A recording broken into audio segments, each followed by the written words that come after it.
a vida de vocês. Atos dos Apóstolos, capítulo de número 20, verso de número 7, que diz assim: no primeiro dia da semana, ajuntando-se os discípulos para partir o pão, Paulo, que havia de partir no dia seguinte, falava com eles e alargou a prática até meia-noite. Havia muitas luzes no cenáculo onde estavam juntos, e estando um certo jovem, por nome Eutico, assentado numa janela, caiu do terceiro andar, de um sono profundo que lhe sobreveio durante o extenso discurso de Paulo, e foi levantado morto. Repita comigo, diga: foi levantado morto. Diga mais forte, diga: foi levantado morto.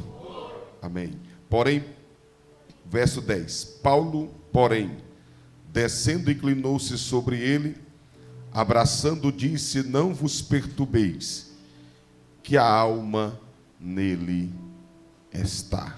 Você pode dizer glória a Deus? Senta adorando o nome de Jesus.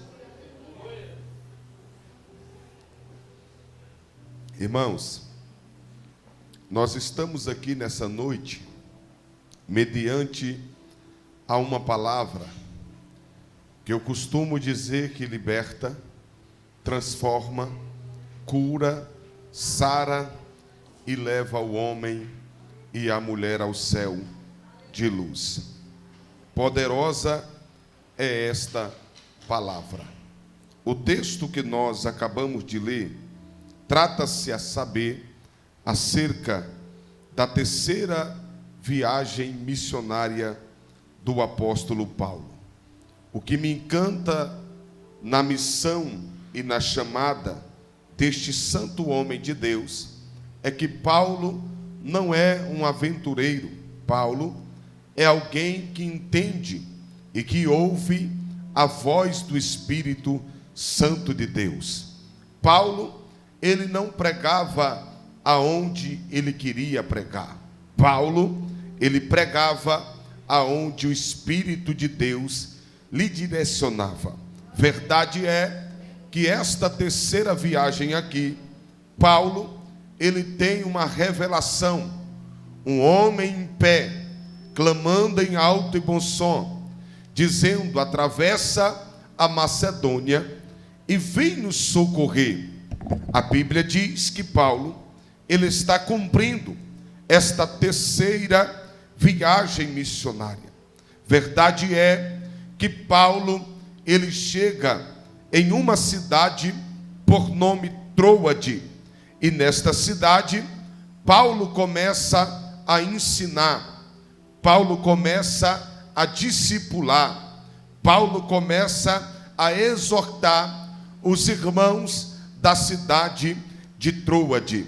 O que eu acho interessante é que Paulo está nesta cidade, porém chega o dia da partida, o dia de seguir viagem, e a Bíblia é categórica em dizer que era o primeiro dia da semana, era domingo. Eles prepararam um culto de despedida. A Bíblia diz que quem vai pregar é o apóstolo Paulo, e o texto diz que os irmãos estão reunidos em um cenáculo. Está todo mundo no cenáculo. O texto diz que estava repleto de pessoas. O cenáculo estava lotado. A Bíblia também informa que o cenáculo estava bem iluminado. Havia lâmpadas para todo o lado. O texto diz também que era culto do partir do pão. Era culto de Santa Ceia. O que eu acho interessante, que os escravos daquela época, era neste culto aqui, do partir o pão, que eles tinham a melhor refeição das suas vidas. Perceba que está todo mundo feliz. Perceba que está todo mundo alegre.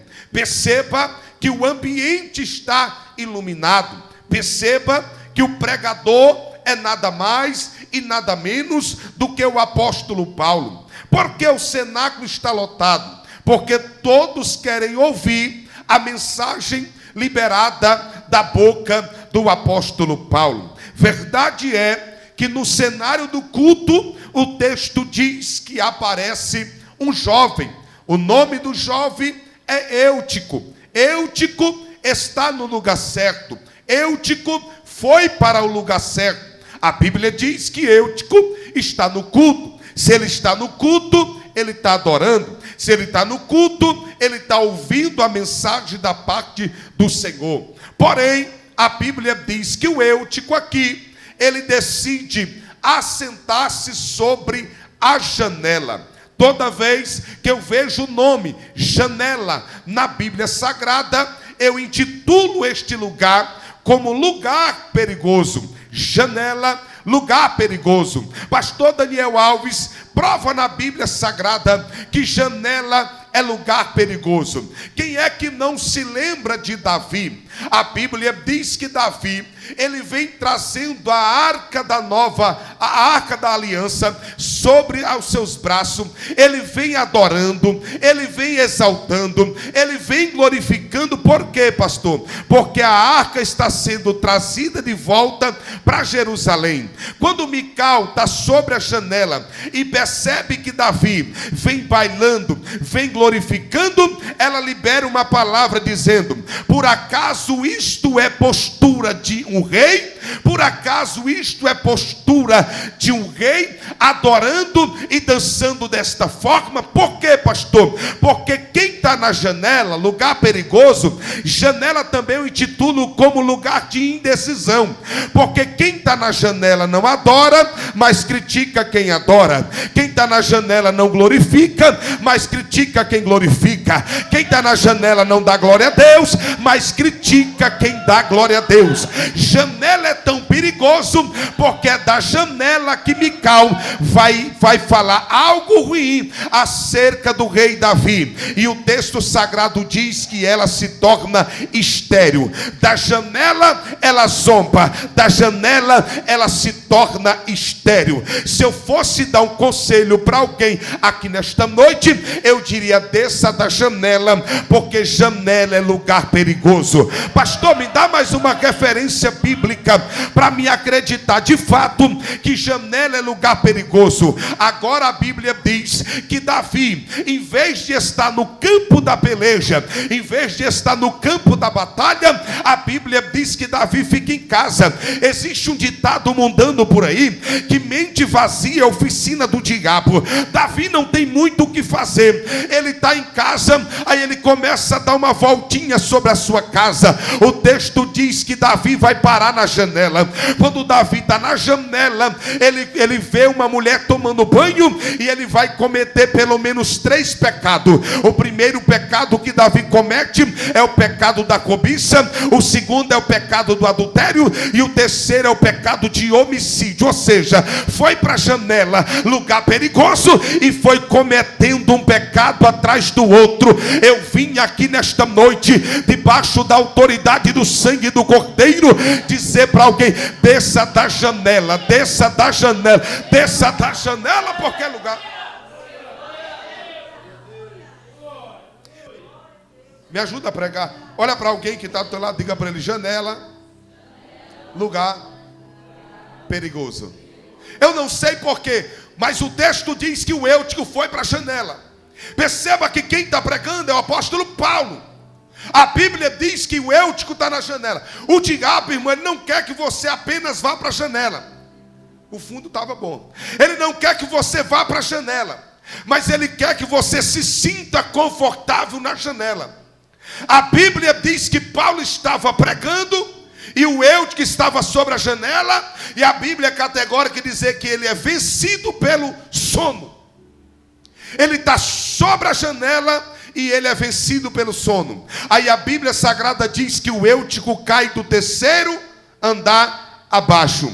Quando eu olhei para isso aqui, a pergunta que eu fiz para o texto é: por que o Eutico não caiu para o lado de dentro? Porque se o Eutico cai do lado de dentro, irmão, nada teria acontecido.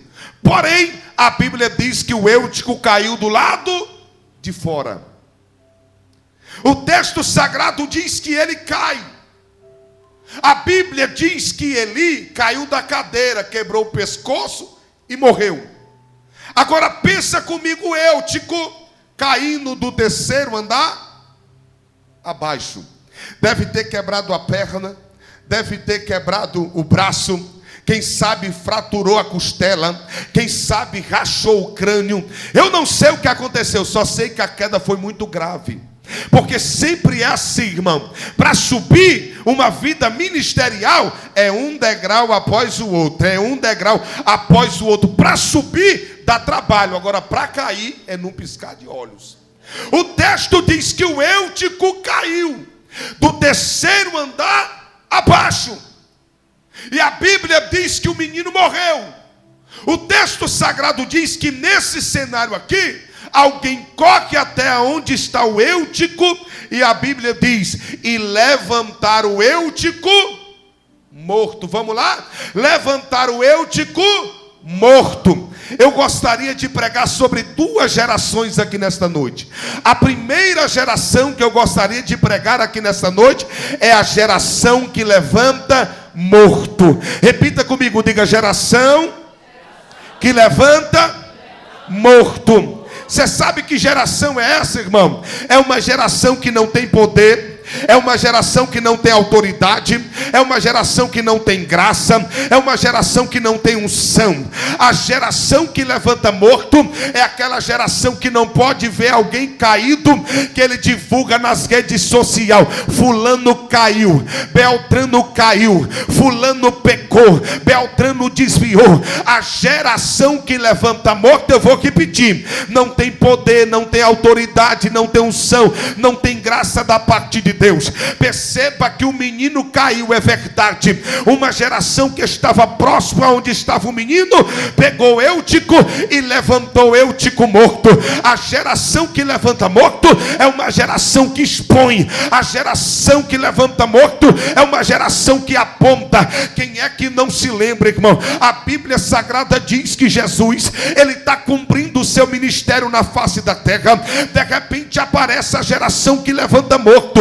O que é que aquela geração queria? Eles pegaram uma mulher no ato adulterando, pegaram a mulher, e a primeira atitude foi colocar a mulher no meio, porque a geração que levanta morto é assim: ela pega quem pecou, coloca no meio e começa a expor os seus pecados. Eles pegaram aquela mulher, colocaram no meio e disseram: mestre, a lei de Moisés diz que quem é apanhado no ato adulterando precisa ser apedrejada. A Bíblia diz que a mulher está no meio. Jesus começa a escrever sobre a areia. Alguns pregadores dizem que naquele momento Jesus estava escrevendo uma nova história. Eu quero pegar o gancho aqui nesta noite, porque quem sabe a geração olhou para você e disse: vai morrer, vai ficar caído, mas o grandão está na casa e está dizendo: eu estou escrevendo uma nova história.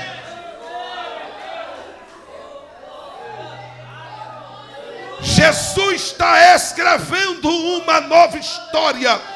Alguns historiadores dizem que naquela época, quando um juiz ele ia dar uma sentença para alguém, ele começava a escrever sobre a areia. Eles estão olhando e esperando qual vai ser a sentença do mestre. Sabe o que eu acho interessante, irmão? Porque a Bíblia diz que o Deus que eu sirvo é um Deus que se lembra, pastora Rosânia, é um Deus que se lembra. O homem pode se esquecer de você, todavia eu, Senhor, jamais se esquecerei de ti. Escrito está: ainda que a mãe que amamenta se esqueça de um filho, todavia eu não se esquecerei de ti. Parece que eu vejo, pastor Jurandir, o contato da mão de Jesus no barco. ele se lembrando de Gênesis, quando ele disse: eia, desçamos e façamos o homem a nossa imagem e semelhança. Parece que eu vejo o contato da mão de Jesus no barro. Ele está se lembrando do primeiro ser humano que ele criou na face da terra. Para quê, pastor? Deus não criou o ser humano para ser prostituto, para ser cachaceiro, para ser um drogado, mas ele criou um adorador na sua presença, na sua...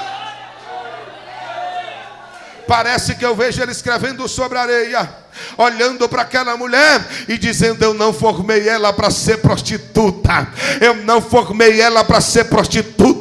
Ele olha para aquela geração que levanta morto e libera a seguinte palavra: aquele que não tiver pecado, atire a primeira pedra sobre ela. Sabe o que eu acho lindo? A Bíblia diz que do maior ao menor lançaram as suas pedras no chão e foram todo mundo indo embora.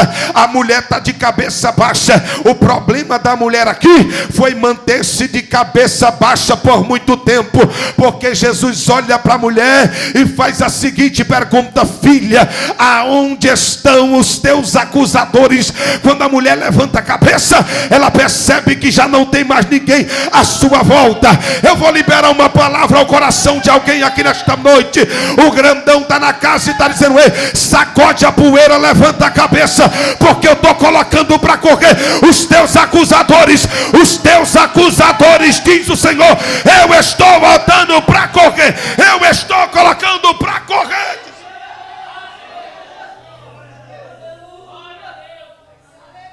Me ajuda a pregar, irmão. Olha para alguém que está do teu lado, diga para ele: fica tranquilo, viu?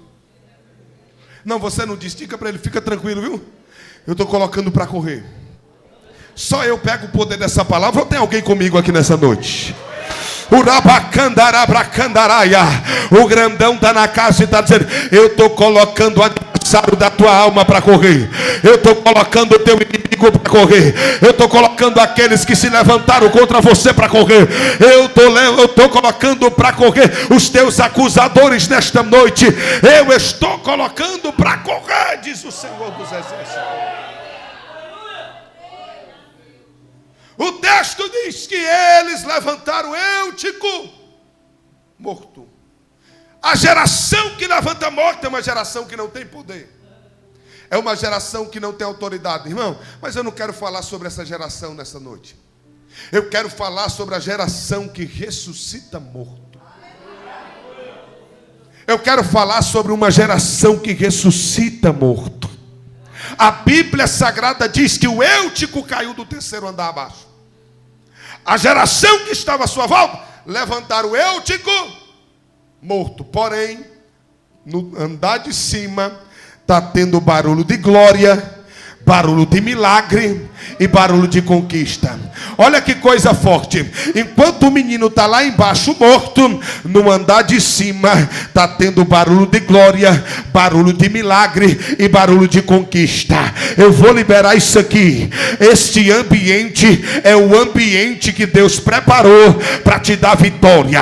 Este ambiente aqui é o ambiente que Deus preparou para mudar a tua história. Quem sabe alguém está lá fora caído, está lá fora morto, mas o grandão está na casa e está dizendo: permaneça no ambiente do culto, permaneça no centro da minha vontade. O Eutico caiu, está lá embaixo morto. Paulo continua pregando o sermão.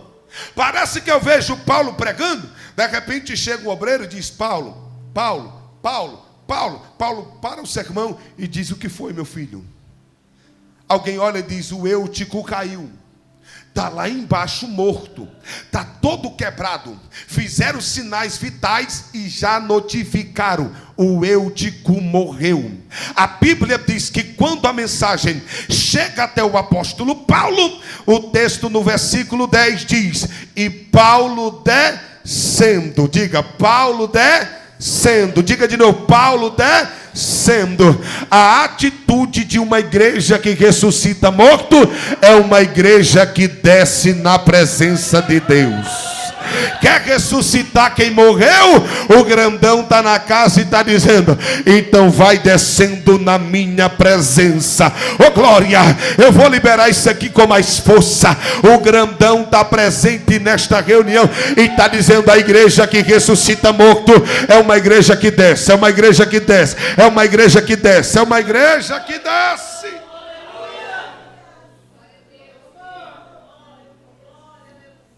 Olha para quem está do teu lado e pergunta para ele: quer ressuscitar quem morreu? Diga então: desça na presença de Deus. Eu nunca vi, irmão, alguém descer na presença de Deus e não receber ao milagre da parte do Senhor. Eu nunca vi alguém descer diante do altar do Senhor e não subir com resposta para a glória e para a honra do seu santo nome. Pastor Daniel, me dá uma referência bíblica. Lá vai. Quem é que não se lembra de Davi? A Bíblia Sagrada diz, irmão, que por 40 dias e 40 noites tem um gigante por nome Golias gritando em alto e bom som e dizendo: dai-me um homem para pelejar comigo. O que eu acho interessante é que enquanto o gigante Golias está afrontando todo o exército de Israel, todo o exército de Israel está tremendo uma perna na outra, porque está com medo de lutar contra o gigante. De repente chega o Davizinho cheio do Espírito Santo. Davi olha para Saul e diz: não desfaleça o coração do exército, porque eu vou pelejar contra o gigante. Alguém olha e diz: Davi, tu não pode pelejar contra o gigante, porque o gigante é um guerreiro, o gigante é muito grande, o gigante é famoso no campo da batalha e tu é apenas um jovem. Davi vira as costas para quem está falando com ele e desce até o ribeiro. Sabe o que eu acho interessante? Parece que eu vejo alguém olhando e dizendo: Davi, tu vai para onde, rapaz? Porque o gigante está lá em cima afrontando e tu está descendo. O gigante está lá em cima caluniando e tu está descendo. O gigante está lá em cima desafiando e tu está descendo. Olha a receita de Deus para você. Enquanto o gigante se levanta, tu vai descendo. Enquanto o gigante vai caluniando, tu vai descendo.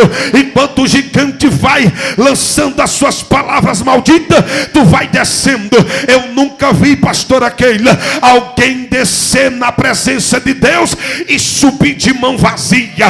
A Bíblia diz que Davi desce. Quando Davi desce até o ribeiro, ele escolhe 5 pedras tiradas do ribeiro.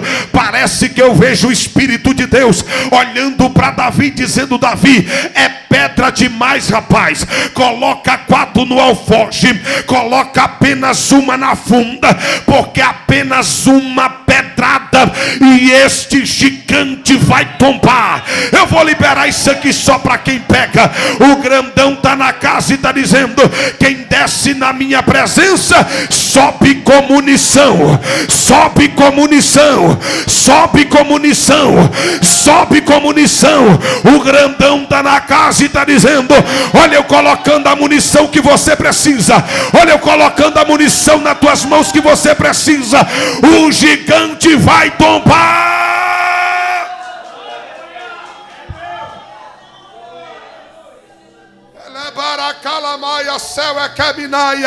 Ele está presente nesta reunião e está dizendo: eu estou armando alguém aqui com as armaduras espirituais. Olha Deus colocando sobre as tuas mãos. O gigante te afrontou, não foi? O gigante se levantou, não foi? Olha Deus colocando a munição necessária e nesta noite ele vai tombar, diz o Senhor. A geração que ressuscita morto é uma geração que desce. Porque às vezes a gente acha que é subindo, irmão, para ter vitória. Mas o grandão está na casa e está dizendo: quer ter vitória comigo? Então é descendo na minha presença. É descendo na minha presença. É descendo na minha presença. Quem é que não se lembra de Zaqueu, o cobrador de impostos? Zaqueu aprendeu na vida que para crescer é subindo. Perceba que Zaqueu era um homem de pequena estatura. À luz do texto sagrado eu entendo que Zaqueu era judeu. Ele se torna cobrador de impostos e todos os seus irmãos o odeiam por causa da sua atitude. Zaqueu venceu na vida, passando a perna nos outros, enganando os outros. Agora Zaqueu olhou e teve uma chance de conhecer quem era Jesus. Aí Zaqueu, sabendo como é que ele venceu na vida, ele diz: eu vou subir em cima de um pé de figueira brava. Parece que eu vejo Zaqueu dizendo: para me conhecer quem é Jesus, eu preciso subir, eu preciso estar no alto, eu preciso estar em cima. Aí a Bíblia diz que ele sobe. Zaqueu está lá tentando identificar quem é o mestre de fato, porque Jesus se parecia com os seus discípulos e os seus discípulos pareciam com Jesus. Aí a Bíblia diz que Zaqueu está lá. Antes que Zaqueu identificasse quem era o mestre o viu primeiro. O mestre o viu primeiro. O mestre o viu primeiro. Jesus está debaixo daquele pé de figueira e libera uma palavra para Zaqueu, dizendo: Zaqueu, desce depressa, porque hoje convém pousar na sua casa. Parece que eu vejo Jesus olhando para cima e dizendo: é você que decide, Zaqueu. Se você quiser ficar em cima, tem problema não, porque às vezes quem está em cima, irmão, está no lugar de destaque. Tem gente que subiu demais, tem gente que cresceu demais, tem gente que está afogado pela fama, aí não quer descer mais. Parece que eu vejo Jesus olhando e dizendo: a decisão é tua. Se tu ficar em cima, porque quem está em cima, irmão, tem a visão privilegiada das coisas. Parece que eu vejo Jesus olhando e dizendo: se tu ficar em cima, tu vai ver eu curar o cego. Se tu ficar em cima, tu vai ver eu curar o coxo. Se tu ficar em cima, tu vai ver eu curar o homem da mão migada. Se tu ficar em cima, tu vai ver eu curar a mulher encurvada. Se tu ficar em cima, tu vai ver eu curar o leproso. Se tu ficar em cima, tu vai ver eu expulsar os demônios de Maria Madalena. Se tu ficar em cima, tu vai ver milagres extraordinários. Mas se tu descer, Zaqueu, se tu descer, Zaqueu, eu entro na tua casa, eu entro na tua história, eu entro na tua vida. O grandão está na casa e está convidando alguém para descer. Ele olha e desce com pressa. A ordem de Deus para alguém aqui nessa noite é: desça com muita pressa. Desça com muita pressa. O texto sagrado diz que ele desceu e Jesus entrou dentro da sua casa. A geração que ressuscita morto é uma geração que desce. Eu disse e vou repetir: eu nunca vi alguém descer e Deus não fazer um milagre. O texto diz que Paulo desceu até onde estava o corpo do menino. Sabe o que isso significa, irmão? Porque às vezes falar daqui de cima é muito fácil. Não que eu ache fácil pregar. Pregar é uma das coisas mais difíceis, irmão. Mas apenas falar daqui de cima é fácil. Tem momento que é necessário descer. Paulo está pregando. O que era mais importante aqui? O sermão. Só que Paulo para o sermão para dar atenção para alguém que caiu. O texto diz que ele para o sermão e ele desce. Quando ele desce, ele se inclina diante do corpo daquele menino. Se inclinar aqui fala de oração. A igreja que ressuscita morto é uma igreja que ora na presença de Deus. Escrito está: A oração de um justo, ela pode muito em seus efeitos. Eu não sei o que você veio buscar aqui nesta noite, mas o grandão está na casa e está dizendo: continue orando, continue orando, continue orando, continue orando, continue orando, continue orando. Paulo desce, Paulo se inclina diante daquele morto, apontando para a oração. E o texto sagrado diz que Paulo abraça. A terceira atitude aqui de uma igreja que ressuscita morto é uma igreja que abraça. Deixa aquele. Olha para alguém que está do teu lado e diga: quer ressuscitar quem morreu? Quer ressuscitar quem morreu? É tempo de falar menos. Diga para ele: tempo de falar menos e tempo de abraçar mais. Perceba que Paulo desce, Paulo ora, aí Paulo agora abraça o morto. Irmão, abraçar quem está em evidência é muito fácil. Abraçar quem está no seu melhor momento da sua vida é muito fácil. Abraçar quando as coisas estão dando certo é mais fácil ainda. Sabe o que é difícil? Abraçar quem caiu, abraçar quem pecou, abraçar quem errou, abraçar quem se desviou, abraçar quem morreu. O texto diz que o menino está lá caído no chão, porém Paulo abraça, e não tem coisa mais calorosa do que um abraço, irmão. Imagine o abraço de alguém cheio do Espírito Santo de Deus. Ainda mais um abraço de alguém cheio do Espírito Santo de Deus. Sabia que através de um abraço você pode mudar a história de alguém? Jesus pode mudar a história de alguém através de um abraço seu. Eu estou vivendo uma experiência muito forte com Deus esses últimos dias.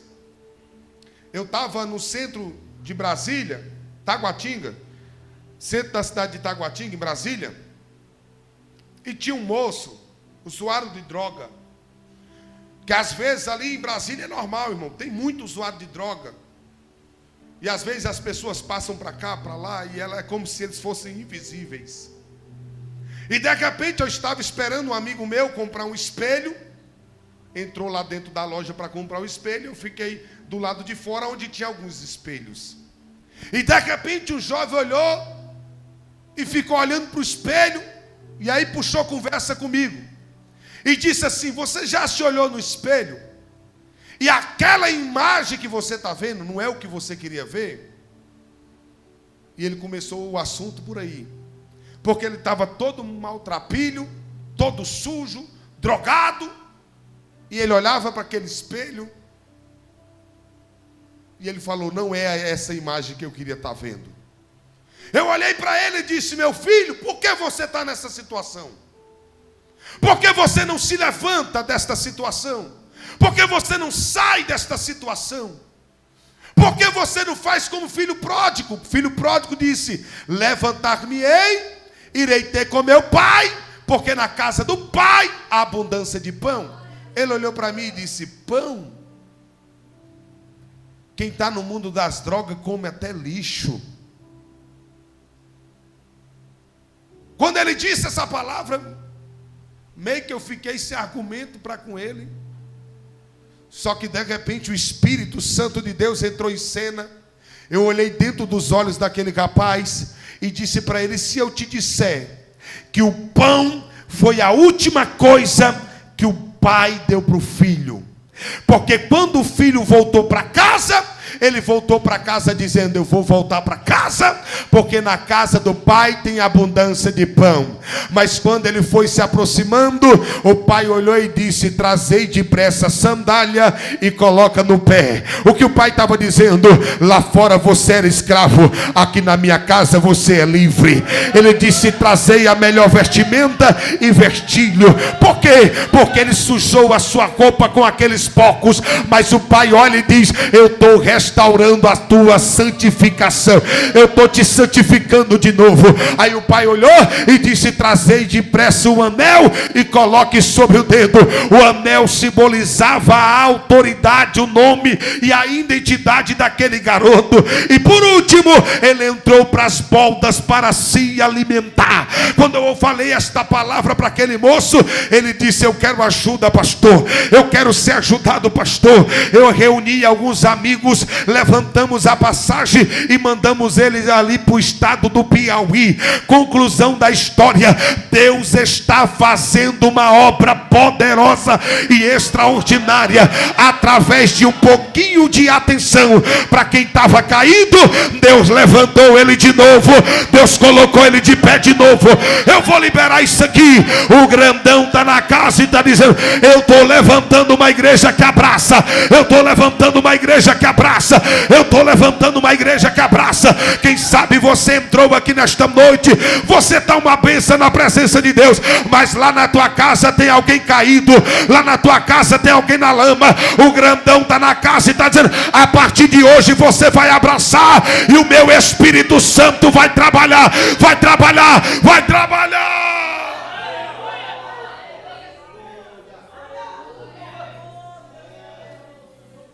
Paulo abraçou o menino. Paulo está cheio, irmão.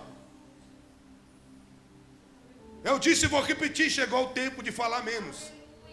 Pensa num camarada que deu trabalho. Minha mãe, quanto mais minha mãe falava, mais pior ficava. Aí ela mudou a estratégia, começou a me ungir 3, 4, 5 horas da madrugada. Eu estava dormindo quando pensava que não, irmão. Alguém tocando nos meus pés, quando eu olhava era minha mãe me ungindo, ela saía correndo. Porque às vezes, quanto mais você fala, quanto mais bate boca, pior fica. E ele está na casa e está dizendo: eu estou te levantando nessa noite porque você vai abraçar. Eu pastorei a igreja por 10 anos. E eu tive uma experiência muito forte.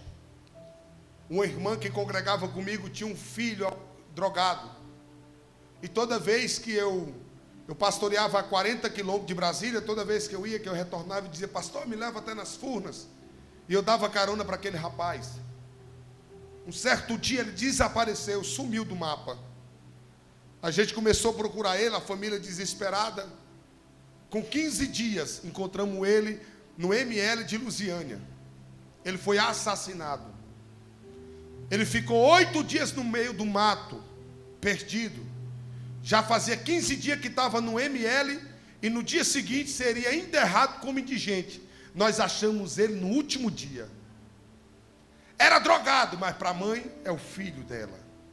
Era drogado, mas para a filha dele era o pai dela. Eles amavam aquele camarada. No dia seguinte, irmão, preparamos tudo, velório, enterro. Quando nós estávamos ali no cemitério, esperando aquele corpo para fazer o velório, enterrar aquele corpo. Quando chegou aquele rebecão que abriu a porta, a primeira coisa que fizeram foi correr todo mundo para cima. Mas na velocidade que correram para cima, o mau cheiro que saiu de dentro daquele caixão, todo mundo voltou para trás. Eu fiz aquele velório mais de 100 metros de distância. Ninguém conseguia chegar perto daquele corpo por causa do mau cheiro. Sabe por quê? Porque é fácil abraçar quem está vivo. O difícil é abraçar quem está morto. O difícil é abraçar quem caiu. O difícil é abraçar quem pecou. Mas o texto diz que Paulo desce, Paulo se inclina e Paulo abraça aquele menino.